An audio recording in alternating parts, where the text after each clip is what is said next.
Muy buenas noches, doctor Fedri Manzadeh, directivo de la Fundación Global Democracia y Desarrollo, FUNGLODE, Su Excelencia Monseñor Joseph Wesolowski,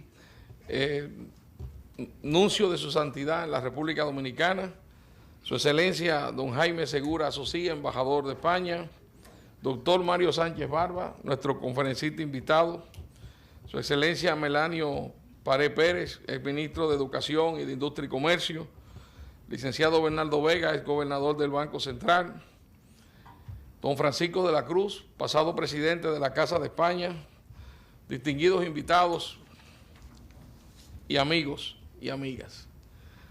Constituye para mí un grato honor presentar ante tan selecto auditorio a uno de los más reconocidos americanistas españoles, el distinguido historiador don Mario Hernández Sánchez Barba, quien con los auspicios de la Fundación Global Democracia y Desarrollo y la Embajada de España en la República Dominicana nos ofrecerá esta noche una magistral conferencia titulada El Sermón de Montesino, un cambio en el pensamiento del humanismo y del derecho occidental.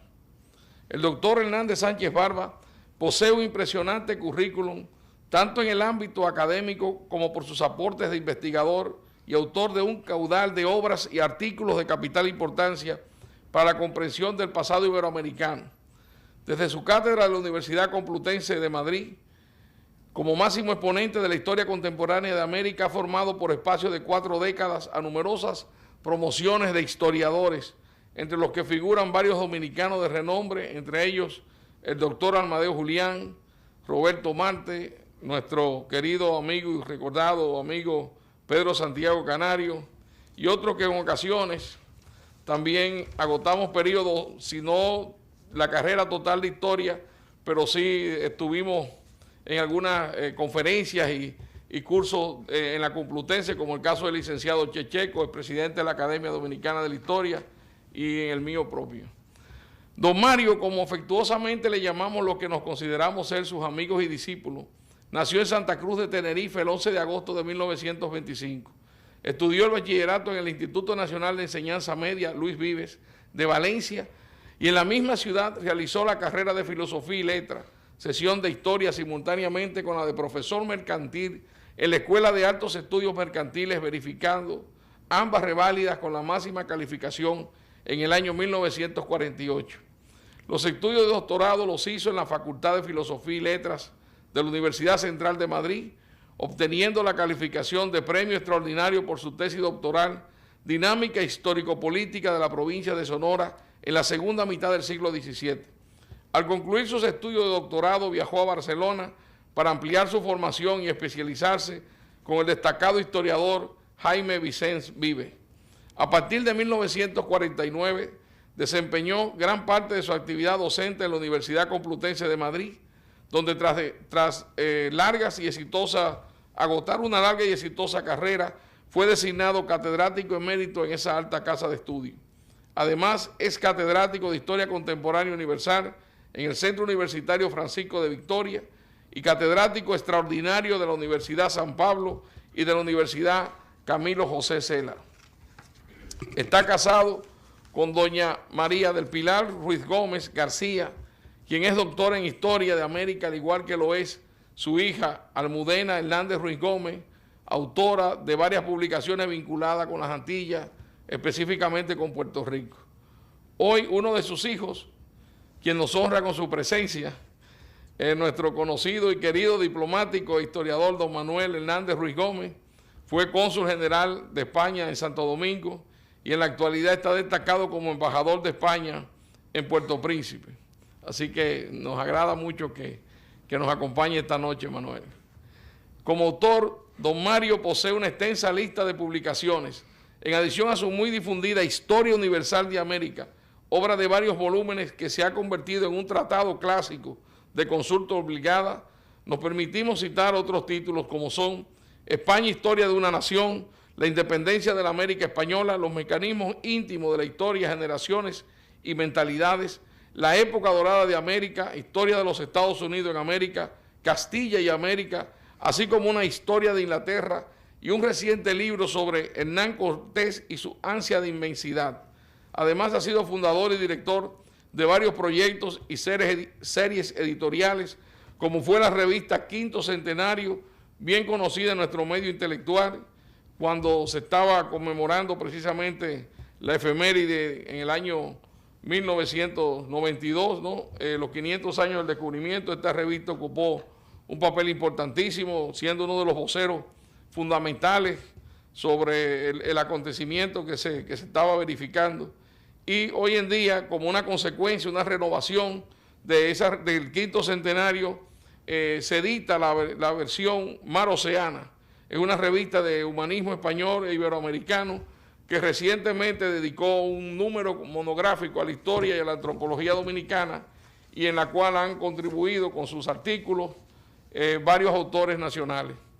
En los últimos años, cada vez que don Mario regresa al país, que lo hace con frecuencia, afortunadamente para nosotros, nos trae, para sorpresa y beneplácito, su último libro, a un ritmo nada menos que de 1 por año.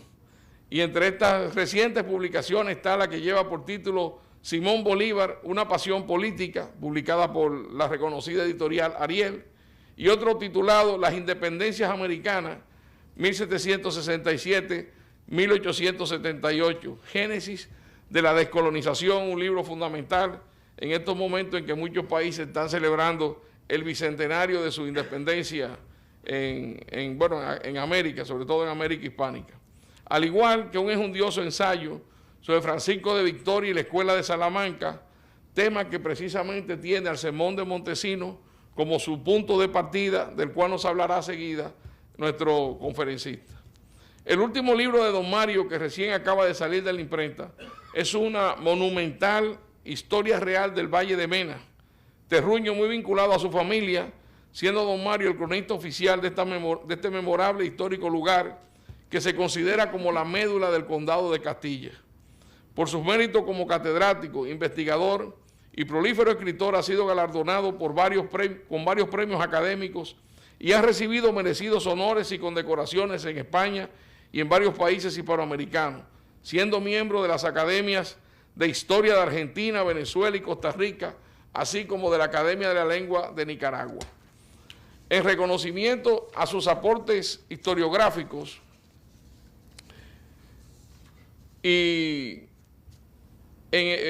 don Mario fue nombrado miembro correspondiente en España de la Academia Dominicana de la Historia, y su discurso de ingreso, en una ocasión muy celebrada, basó sobre la historia analítica en la dimensión de las ciencias humanas, además de dictar otra conferencia magistral en el Museo de las Casas Reales con el título El Proyecto de Colón, primer virreinato en la isla española. Y lo hemos tenido como ha ofrecido varios cursos en los últimos años de Historia de América y de España en la Casa de España en Santo Domingo. Estamos, señoras y señores, frente a un verdadero maestro de la historiografía hispanoamericana, que ha comprometido durante toda su vida, se ha comprometido con la docencia, la investigación documental y la realización de relevantes publicaciones que han esclarecido el pasado tanto de América como de España. Por lo que le pido que recibamos a don Mario Hernández Sánchez Barba con un fuerte aplauso.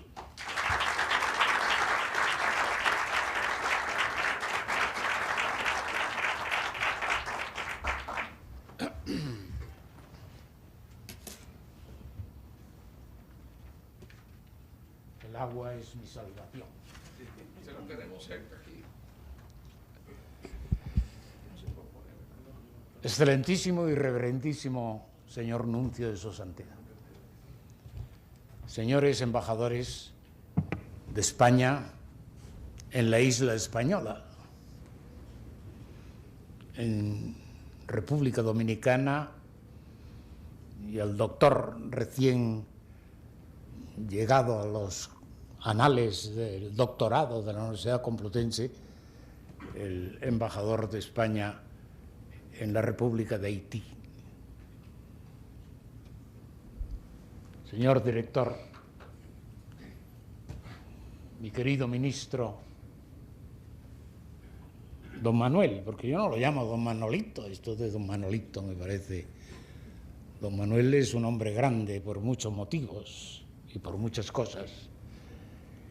Y además él, en esto que ha dicho con tanta prosapia, con tanto detalle, parece un investigador nato.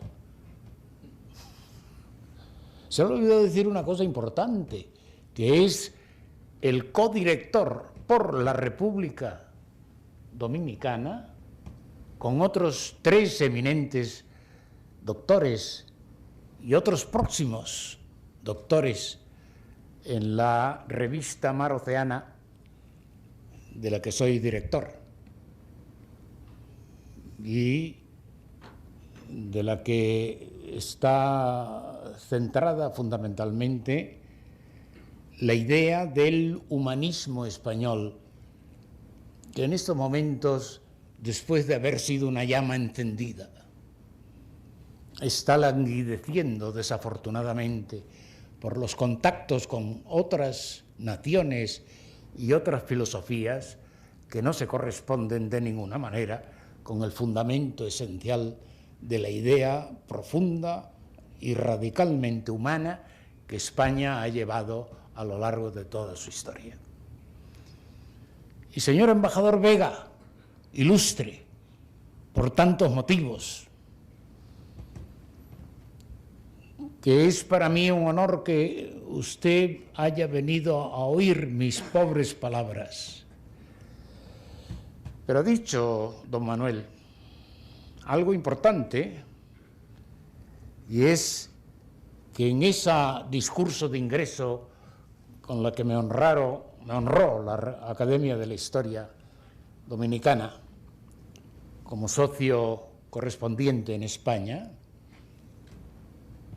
hay un precedente fundamental que yo quiero hoy traer aquí, porque vamos, a mí se me ha dicho que están ustedes celebrando el 500 aniversario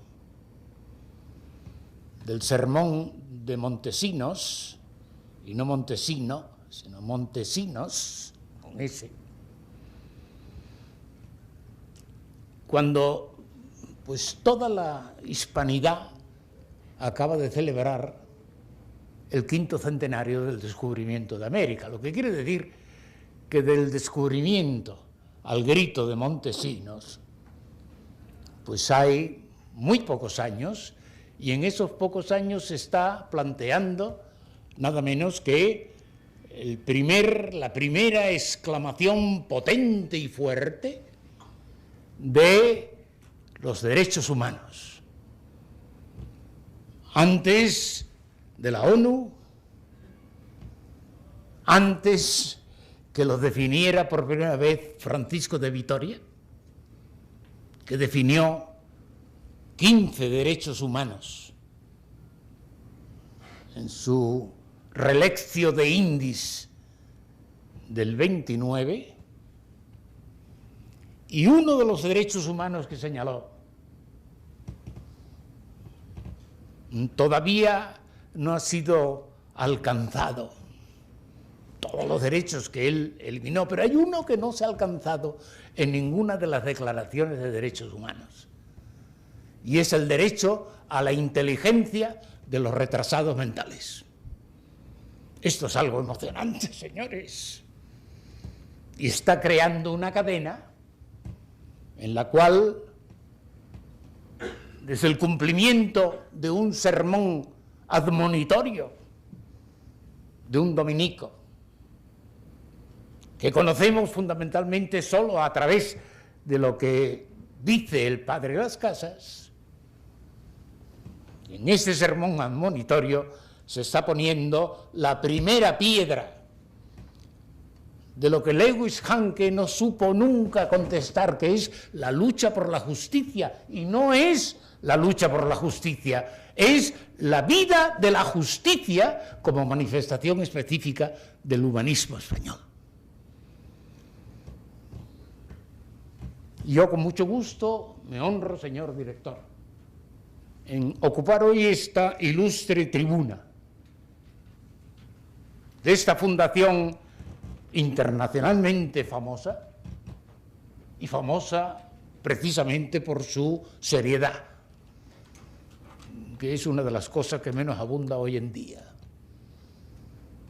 Porque la seriedad es, estimo yo, el factor y el elemento básico y fundamental para poder llegar a conclusiones comunes, a conclusiones efectivamente correlativas entre unos y el otro. España inventó la filosofía del otro.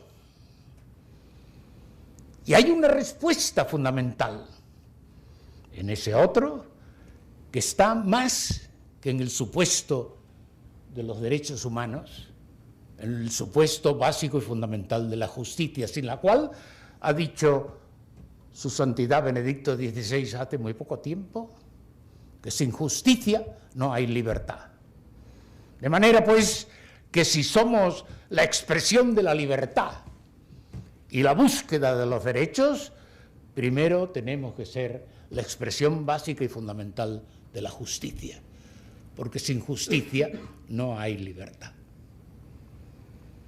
Muchas gracias, señor director. Le ruego que transmita a su excelencia, al señor presidente de la República, el que hayan tenido la deferencia conmigo, que soy un instrumento universitario químicamente puro, como me defino,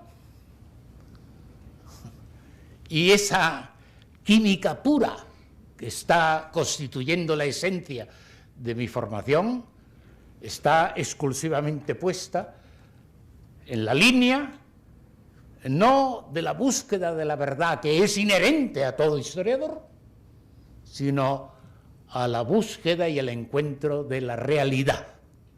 Busco la realidad, y la busco esencialmente a través de un sistema histórico que es, como dije en la Academia de la Historia de la República Dominicana, que es básicamente la analítica, no el positivismo, no estar pegado exclusivamente al documento, sino desde el hecho, a lo mejor mínimo, a lo mejor ínfimo, llegar a alcanzar las perspectivas universales más importantes de la realidad.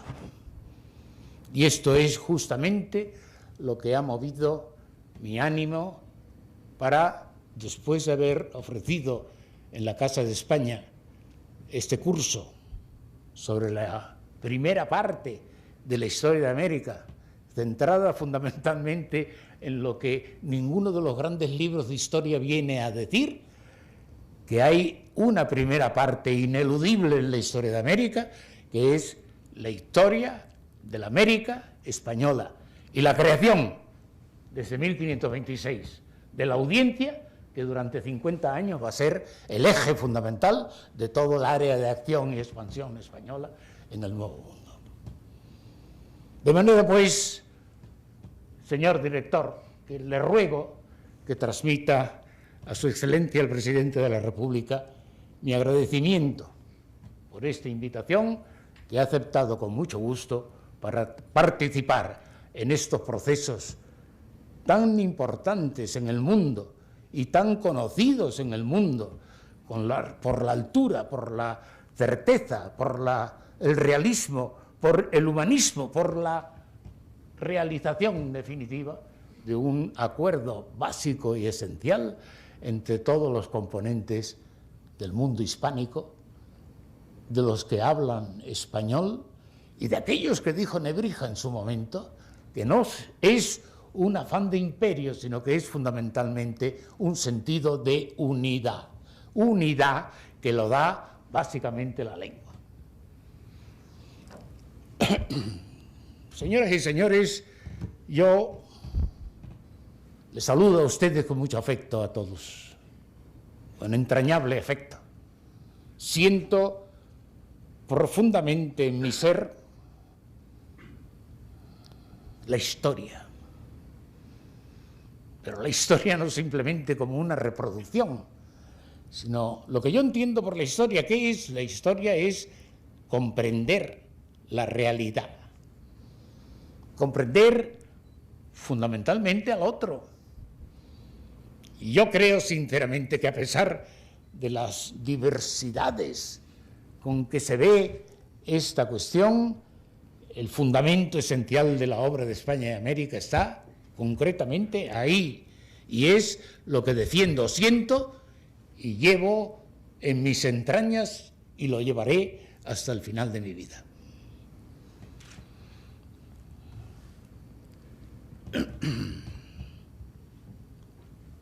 Hay que partir de un hecho concretísimo. 21 de diciembre de 1511. Un dominico que procede del convento de San Esteban de Salamanca, Fray Antonio de Montesinos, que ha llegado aquí en el año 1510, muy pocos días antes de la fecha del sermón. Por consiguiente, en gran manera, ignorando el ambiente previo en que hasta 1511 ha vivido en una doble Valencia este territorio, esta isla. La época de Colón, de la factoría, de los Colón más bien, y la época de Obando. Y yo he tenido ocasión de proclamar en mis conferencias de la Casa de España como el ser pensante más importante de toda la historia de España en América, y al que no se le ha hecho justicia con el simple libro de Úrsula Lam, ilustre investigadora norteamericana, que le falta para alcanzar la dimensión básica de lo que vale, lo que siente, lo que supone Obando, le falta la aproximación a la mentalidad. La mentalidad es el tercer nivel de la historia. Hay un número, que es la historia cuantitativa. Hay una relación, que son las estructuras del mundo histórico, y hay las mentalidades, que son las reacciones psíquicas colectivas que están originando manifestaciones de conciencia, de unidad y de mentalidad. Mentalidad no proviene de mens mentis. Mentalidad es una palabra inglesa, surgida en la Revolución Inglesa del siglo XVII, por un señor que está metido en la cárcel y que va a redactar, John Lilburn, que va a redactar el documento más importante del proceso revolucionario profundo del mundo, The Agreement of the People, es decir, el acuerdo del pueblo. El acuerdo del pueblo es el primer documento en donde surge la palabra mentality, que mi gran amigo Christopher Hill, el historiador más importante de la Revolución Inglesa, llegó a establecer como un elemento fundamental para llegar a comprender los movimientos de búsqueda del equilibrio político entre poder y parlamento en la historia inglesa. Mentalidad es una reacción psíquica colectiva que naturalmente proviene de una idea. Bueno, pues lo importante de Fray Antonio de Montesinos es que va a dar la chispa, la idea para el planteamiento de este tema fundamental que son los derechos humanos. Y es un hecho prácticamente ignorado, es un sermón de Adviento. En ese momento se dice, hay en Santo Domingo 3 iglesias conventuales: la Merced, dominicos y franciscanos.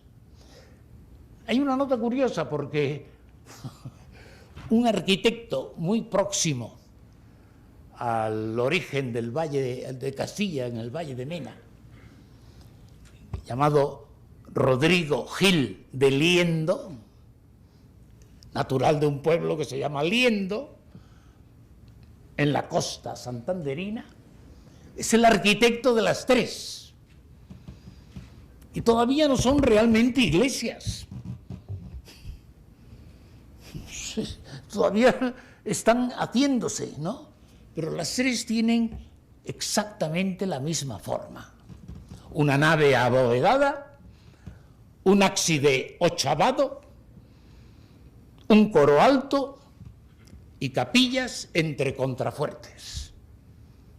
Pero yo no me atrevo a decir de ninguna manera que los tres estén ya continuamente. Y no sé ni puedo asegurar en cuál de ellas fue el sermón de Adviento del dominico recién llegado Fray Antonio de Montesinos. Y esto es importante que lo tengamos presente por la razón que van a ustedes a ver. El historiador parte naturalmente de un hecho. Lo primero que se pregunta un historiador es ¿qué voy a estudiar? ¿Cómo ocurrió?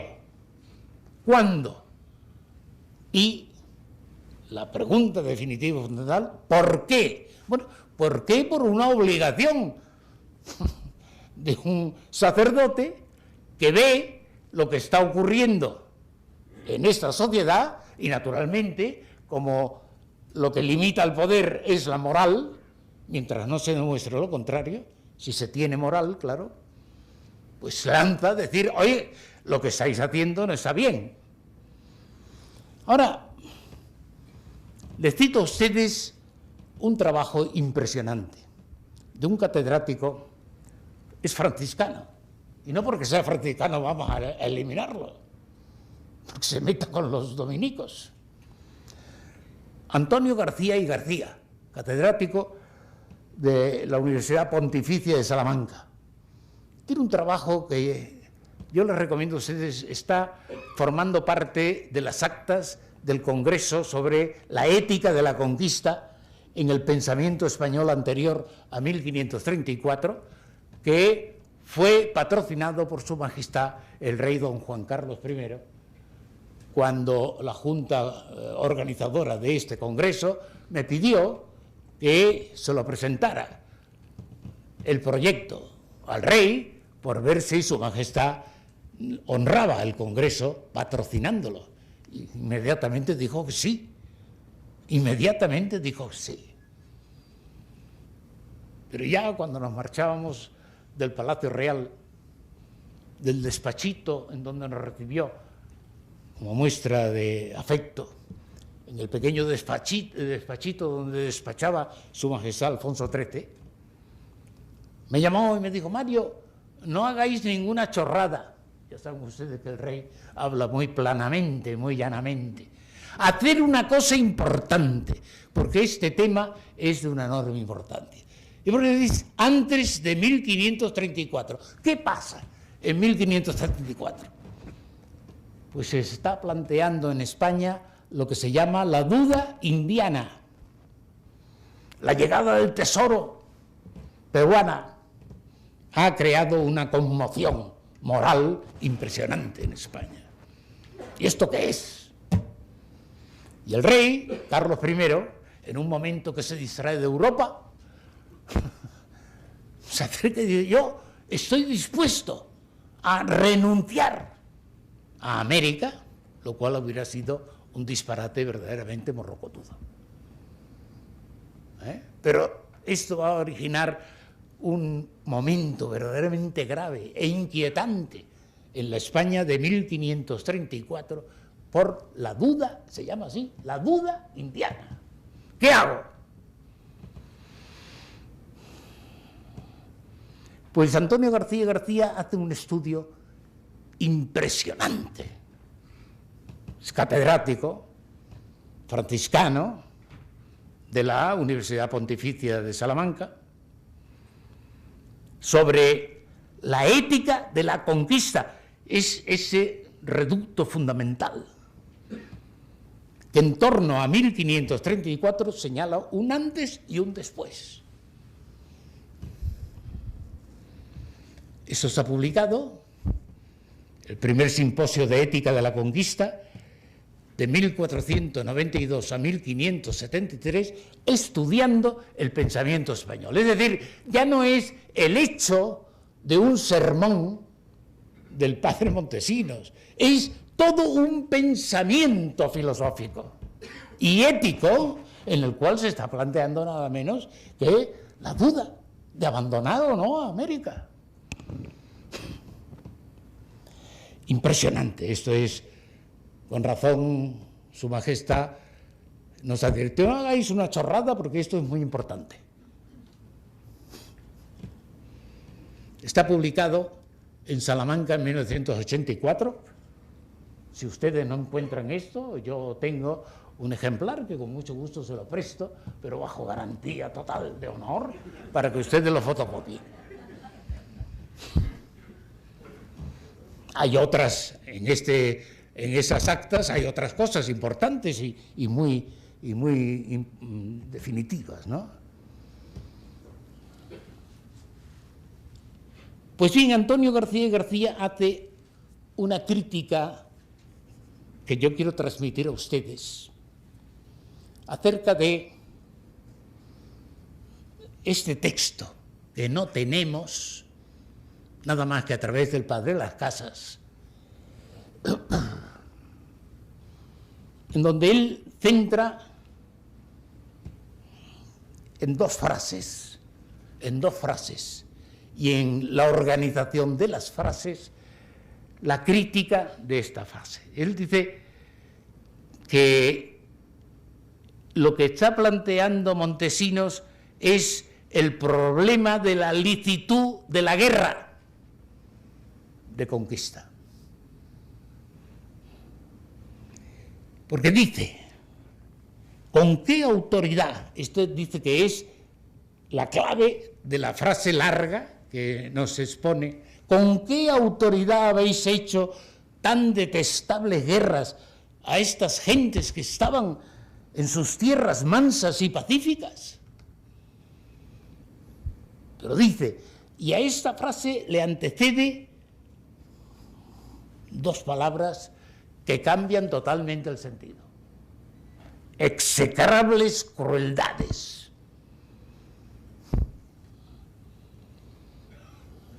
La expresión, dice García y García, injustas guerras, no es por la licitud o ilicitud, que eso hay una importante controversia, sino por el sistema de gobierno,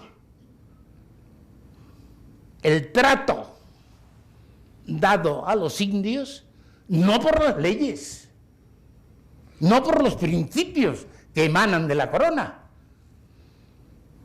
sino sencillamente por el contenido de este sermón. Abandonemos el hecho. La expresión injustas guerras se refieren seguramente al gobierno, pero reflexionen ustedes que un señor recién llegado a Madrid no se sube al púlpito, si es que había púlpito, no se sube al púlpito para decir estas tremendas cuestiones. Criticar el sistema de gobierno. Es que ha habido una fase, es la fase de los colones, horrenda. Y ha habido otra fase totalmente distinta, que es la fase de Obando, de orden, en que se actúa con dureza. Pero las recientes investigaciones que se han hecho sobre Obando a través del análisis de las actas de la orden militar de Calatrava nos revelan un personaje impresionante, incapaz absolutamente de llevar a cabo un exceso de dureza en ningún tipo de represión. Dura lex, sed lex, dicen los juristas. y si aquí hay que establecer el orden, reflexionemos sobre las instrucciones que se reciben tanto por Colón como por Obando en sus distintos momentos, las instrucciones que le dan los reyes católicos, y verán ustedes cuáles son las intenciones. Luego vamos a citar algunas frases de esas instrucciones para que ustedes puedan verlo en el momento en que la cuestión entre en acción. Bueno, este es el hecho. García dice, esta frase es de las Casas. Las Casas en ese momento es encomendero en Cuba y escribe en la historia de las Indias, en los capítulos correspondientes, la edición realizada por mi gran amigo Juan Pérez de Tudela sobre estos documentos. Escriben básicamente y fundamentalmente lo que ha ocurrido unos 47 años antes de que él escriba la historia de las Indias. No ha presenciado esto, quiero decir, ¿eh? De manera que, sin embargo, García dice, sin embargo, acepto que eso lo dijera Montesinos. Lo acepto. Pero investiga acerca de cuál es la línea fundamental, argumental, del pensamiento que enhebra la idea fundamental expresada supuestamente por Montesinos. Esto no quiere decir que no fuera una protesta y búsqueda de los derechos humanos. Es que esto, he dicho antes y repito, es el principio de la búsqueda de los derechos humanos en la historia universal y fundamentalmente en la historia de América.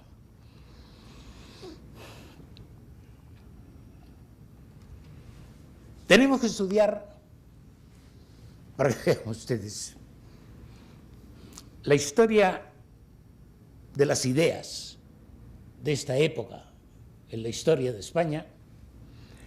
Es una historia basada fundamentalmente en la polémica. Las Casas es un polemista tremendo. Es encomendero, se convierte y se hace presbítero, sacerdote, después entra en la orden de los dominicos y entra básicamente en dos enormes polémicas que hay que estudiar muy serenamente. La polémica con el historiador Gonzalo Fernández de Oviedo,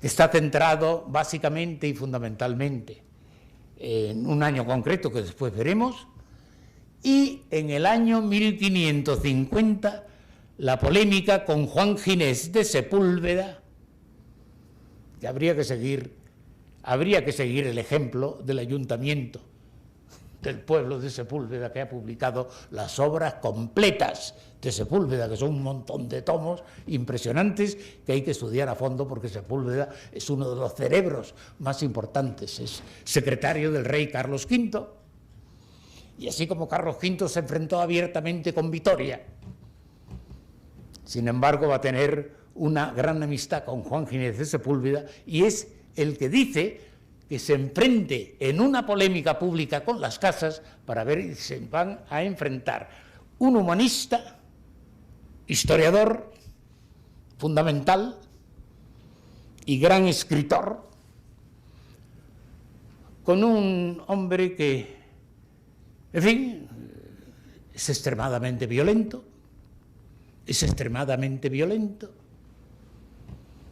tiene un lenguaje que ha sido estudiado por don Ramón Menéndez Pidal, y llega incluso a decir que está medio tararí, porque es tan agresivo y tan tremendo.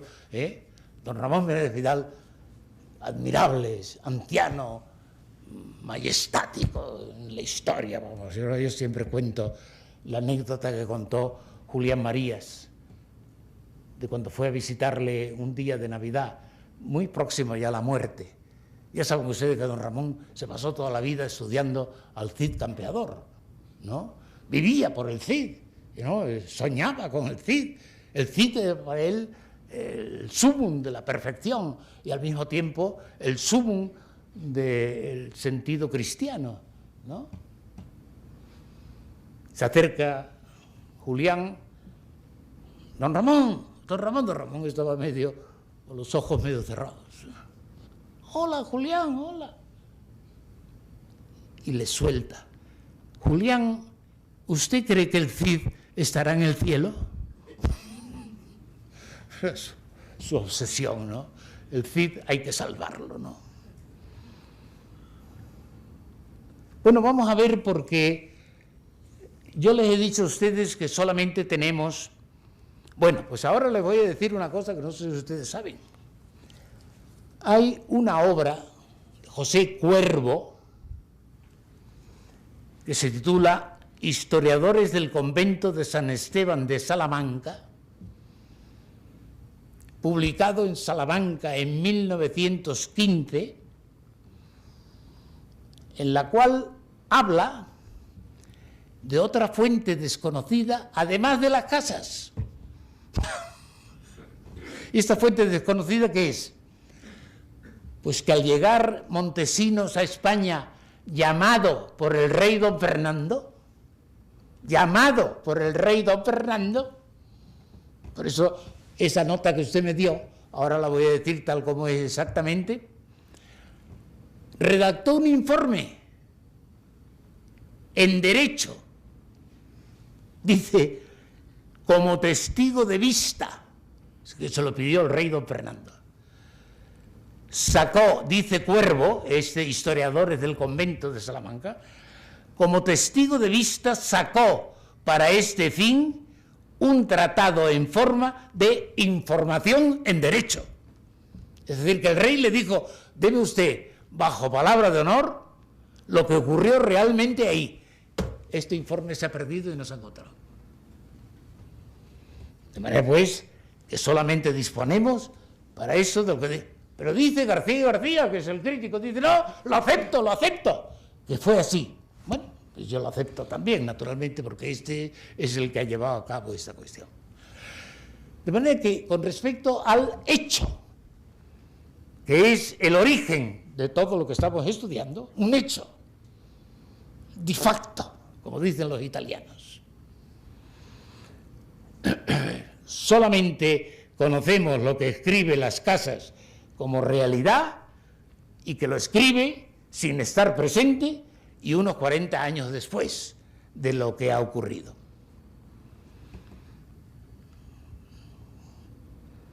Bueno,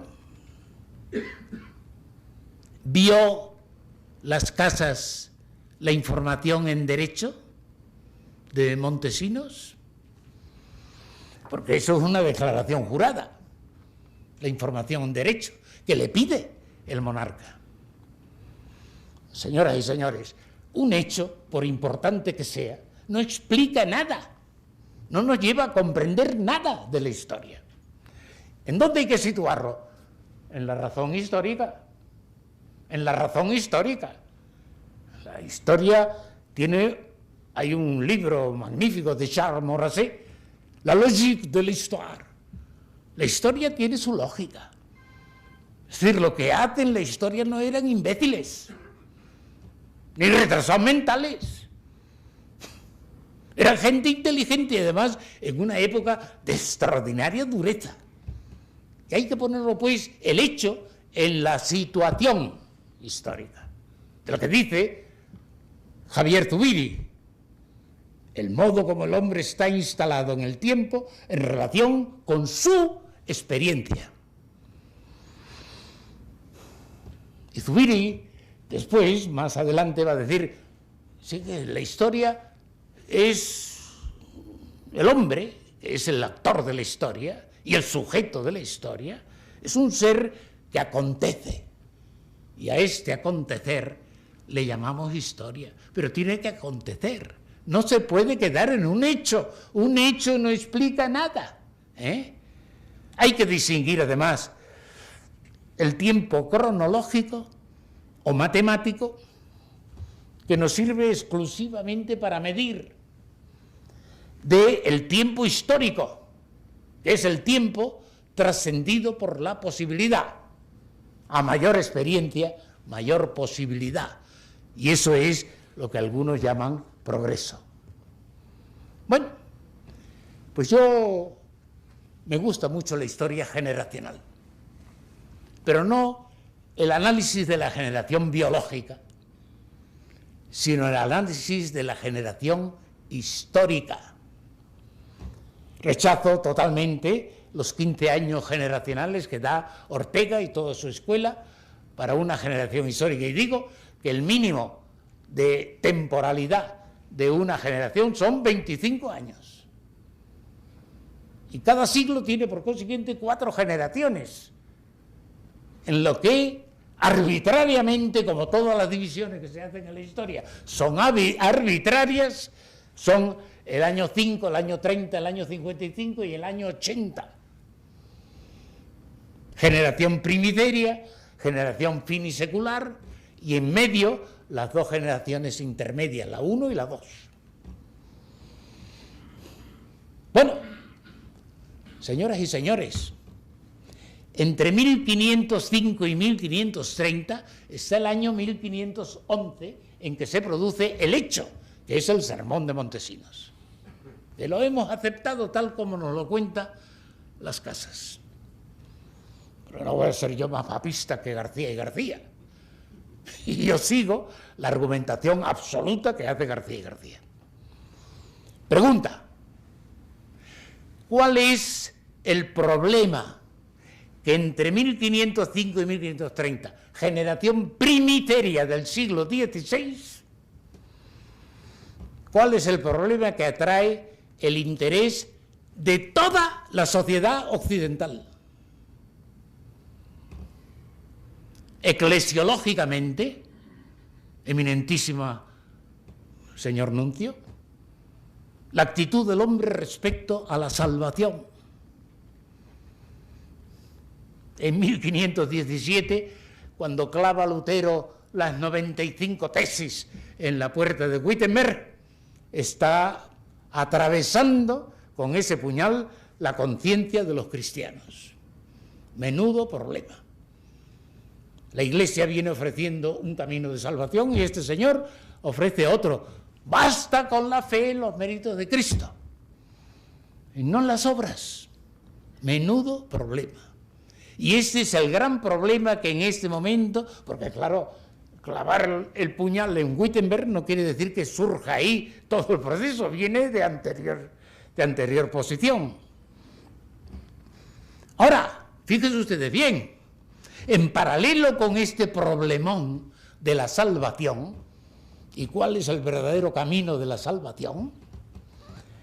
Hay un hecho fundamental que es absolutamente nuestro, que es el descubrimiento y el asentamiento de España en América, que convierte a España repentinamente, y esto lo ha dicho un historiador norteamericano, en la primera potencia mundial, ni más ni menos.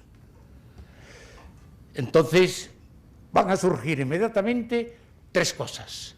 La leyenda negra antiespañola. Son por los mismos españoles, ¿eh?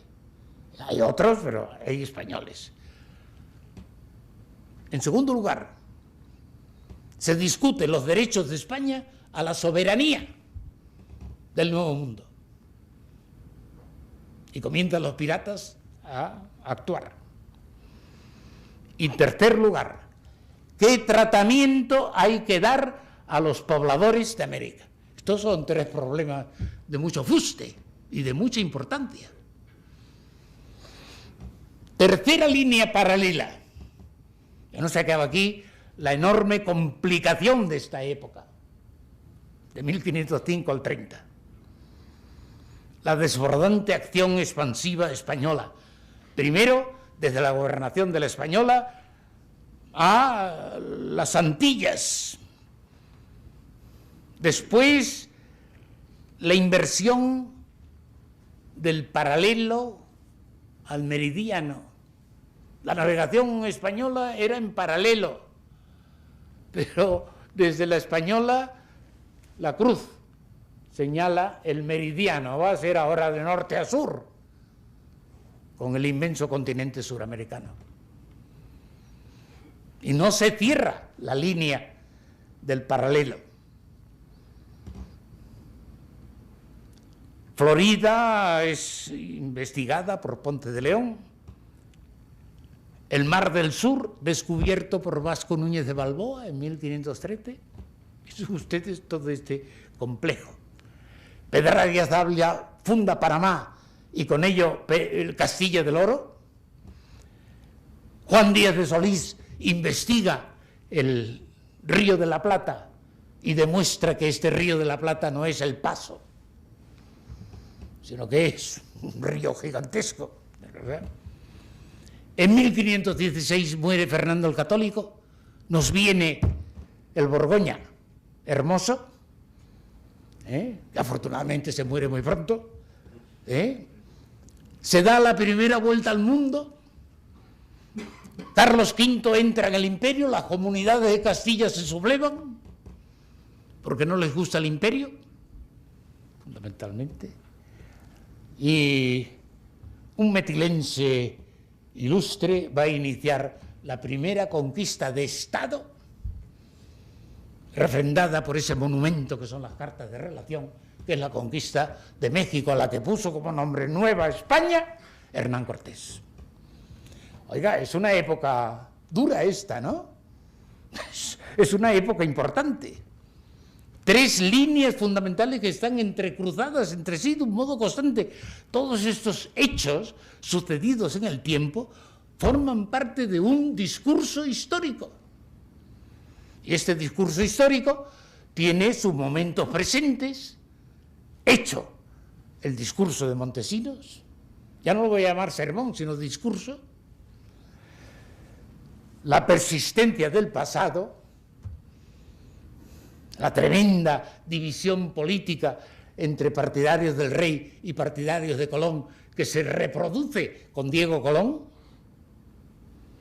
y la tendencia hacia el futuro con todos estos problemas que les acabo a ustedes de indicar someramente.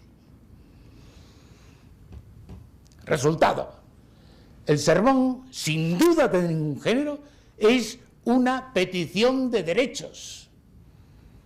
¿Cómo empieza la Revolución Inglesa en el siglo XVII? Con la petición de derechos. ¿Y acaba cuándo? Con la Declaración de Derechos. El Bill of Rights. Declaración de Derechos. Y una serie de leyes revolucionarias que va a ir dando solución a la no escrita Constitución inglesa. Qué inteligentes son los ingleses, Manuel. Qué inteligentes son estos tíos. Igual que dieron la independencia de un solo golpe a todas las 13 colonias, mientras que nosotros estuvimos nación a nación durante un siglo manteniendo el antagonismo de la independencia. Qué inteligentes políticamente son los ingleses. Ahora, son otra cosa peor que no puedo decir porque hay señoras. De manera que, sin duda, de ningún género, yo no lo dudo, es una petición de derechos, pero es un acto a partir del cual se van a ir produciendo sistemáticamente los resultados fundamentales de esta petición que está haciendo.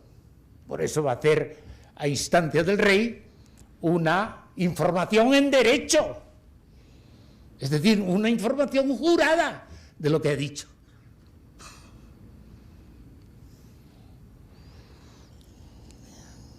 Está Montesinos anticipando la polémica propiamente española. Y esta polémica propiamente española va a tener un momento absolutamente revolucionario con las reelecciones de Indis de Fray Francisco de Vitoria, catedrático de la Universidad de Salamanca. Y el que por primera vez, a través del análisis que ha hecho el gran dominico Ramón Hernández, que desgraciadamente ha sido sacado para ser llevado a Roma. Ya ha sido sacado de Salamanca, que es el dominico más inteligente que yo he conocido, Ramón Hernández. Ha llegado a elaborar, sacándolo de las obras conocidas del padre Vitoria, que son apuntes de alumnos suyos, porque él no escribió absolutamente nada,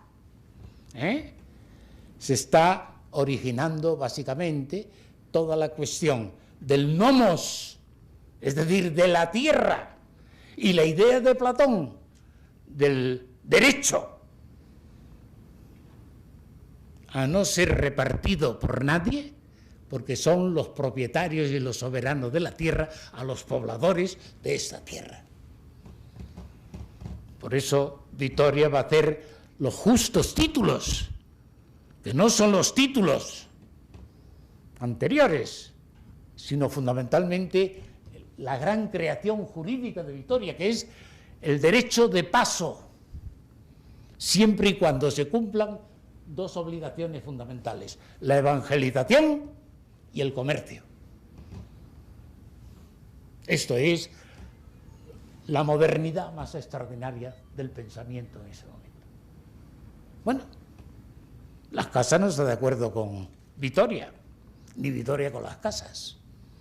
Y lo va a demostrar en la famosa segunda lucha con Sepúlveda en 1550, cuando a petición del rey Carlos I, pues se reúnen públicamente para discutir si es válido el derecho creado por España o es válido el factor fundamental de la internacionalidad, también producida por las ideas del padre Vitoria.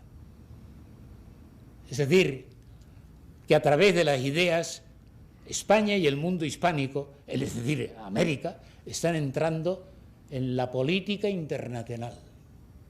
En la política internacional. Y esta política internacional va a culminar fundamentalmente en los casos fundamentales de los derechos humanos, cuyo primer grito fue el grito sacerdotal del padre Montesinos.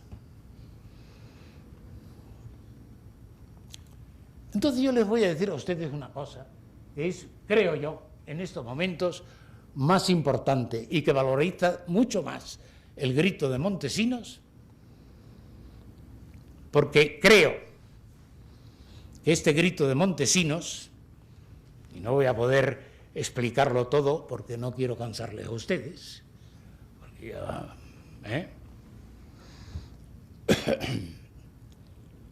porque es que creo, y esto ya es una opinión particular mía, permítanme ustedes que me jabone un poco la boca, como me cabreo mucho.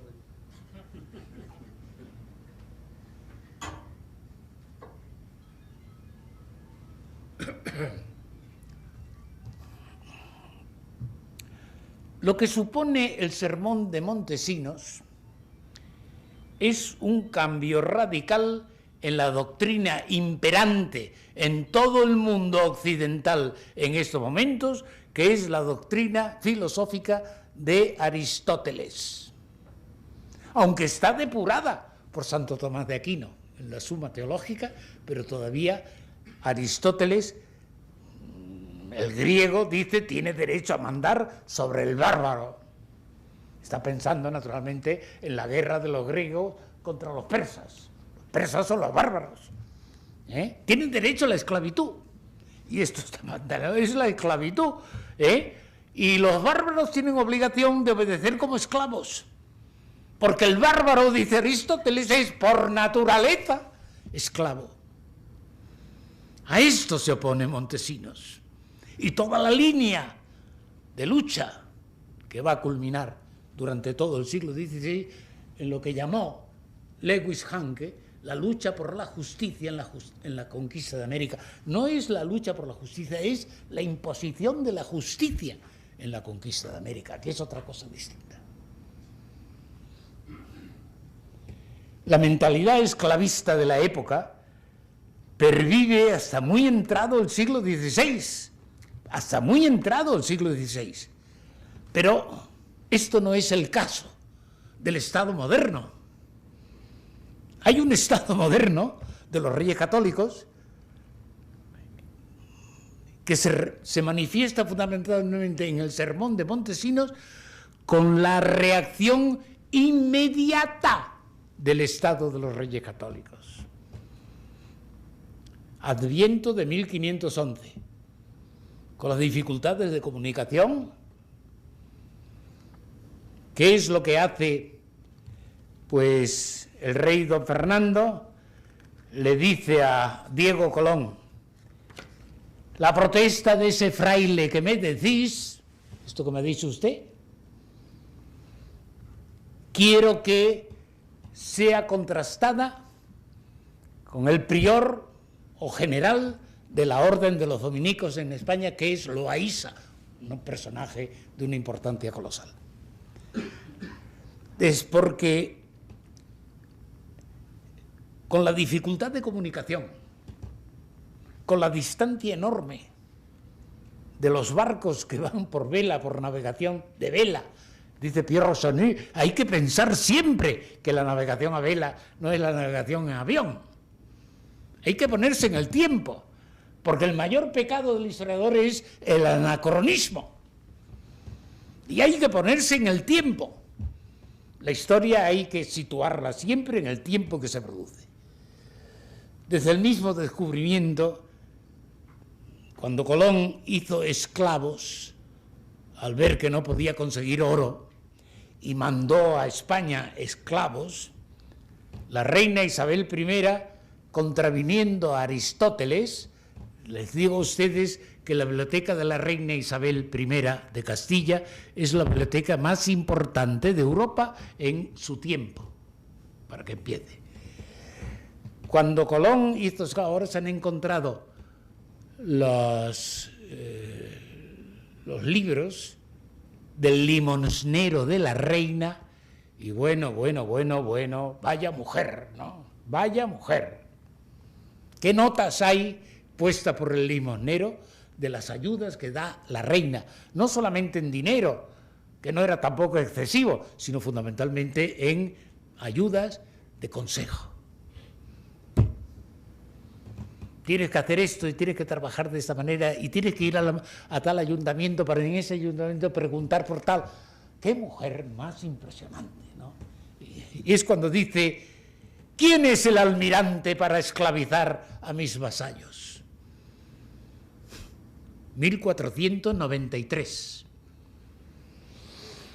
Y da inmediatamente la orden de ser devueltos estos esclavos a su territorio originario. Y cuando muere la reina y se hace cargo del gobierno, una vez que se ha muerto Felipe de Borgoña, el Hermoso, pues don Fernando el Católico se reincorpora al gobierno de Castilla y va a reunir unas juntas en Burgos, 2 juntas en Burgos, que yo llamo el espíritu de Burgos, que es en realidad el espíritu del testamento de la reina puesto por su marido don Fernando de Aragón, y gobernante de Castilla. Ese problema no te olvides de dármelo para que te dé el testimonio.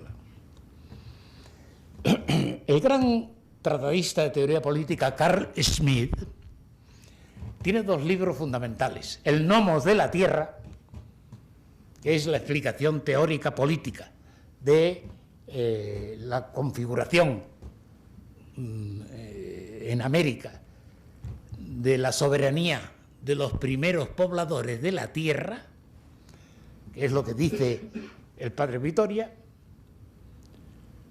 Dice que el trasfondo de la teología política es en realidad la teoría del Estado, que el origen de la teoría del Estado viene de la teología. Dice, por ejemplo, Dios omnipotente es la teoría del Estado. porque el Estado es el legislador todopoderoso e indiscutible. Dice, lo que le ocurre es que al Estado le falta la segunda dimensión, que es la misericordia. ¿Por qué?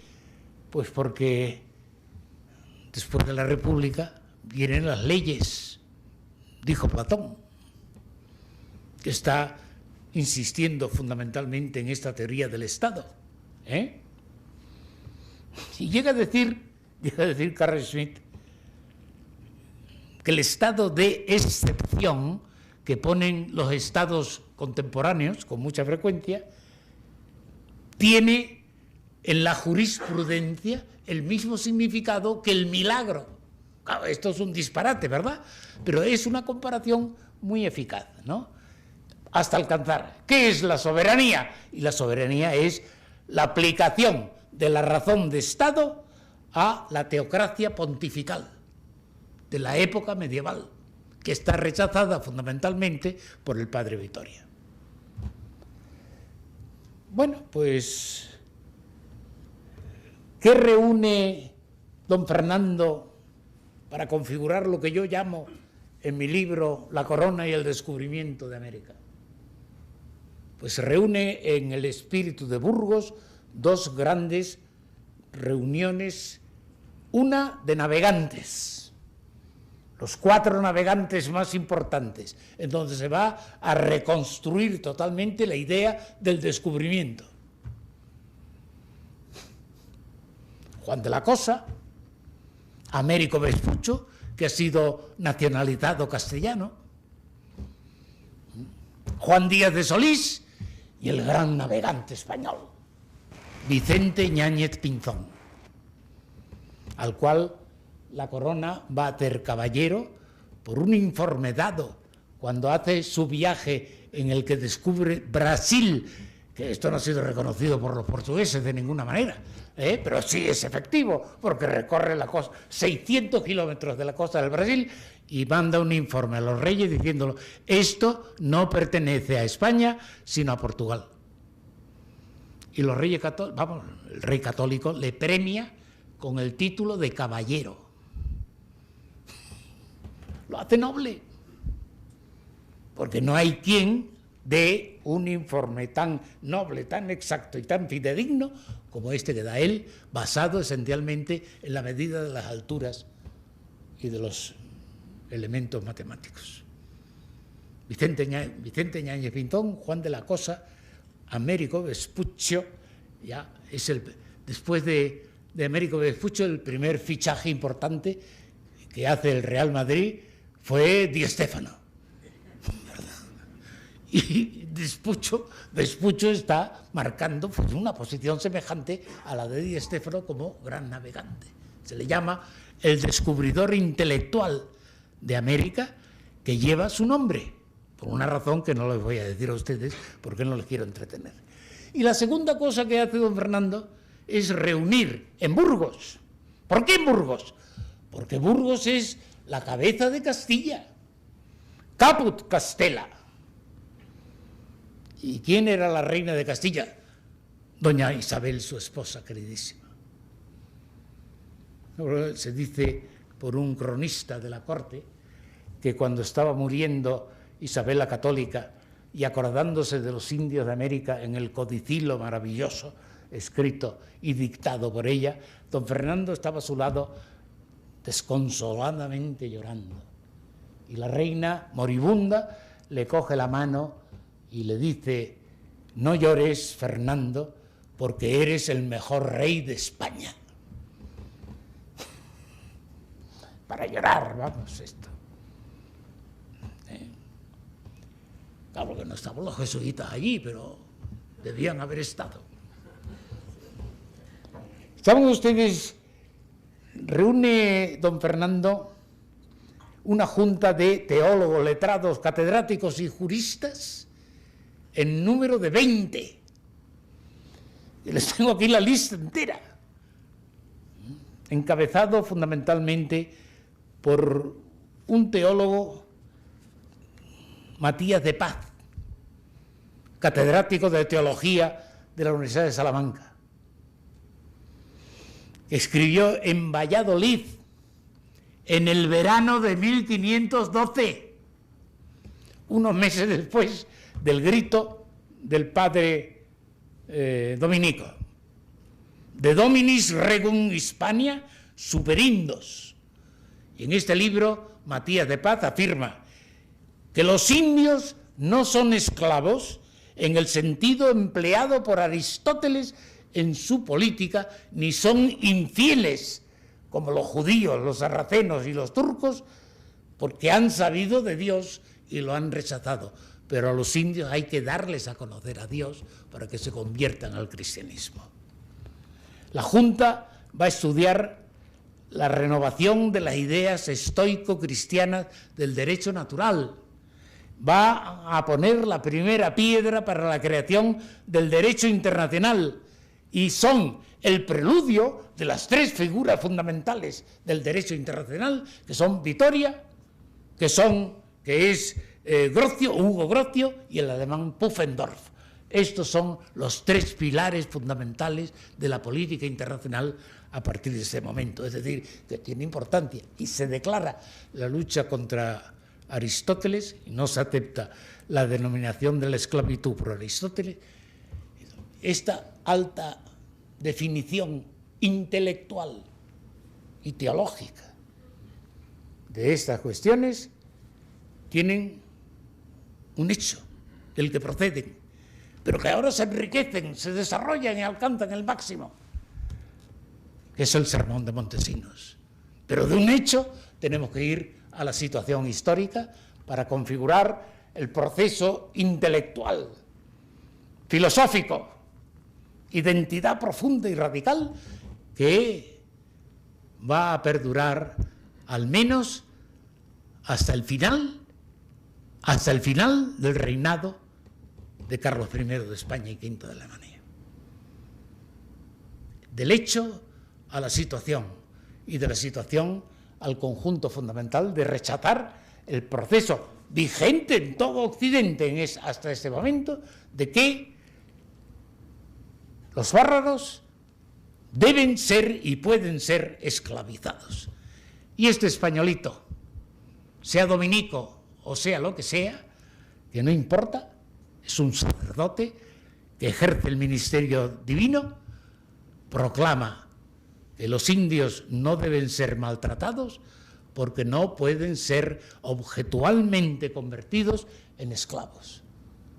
Y esto es, señoras y señores, la importancia que tiene este hecho mínimo de hace 500 años, de donde ha surgido la renovación e innovación más importante del pensamiento mundial e internacional. Muchas gracias.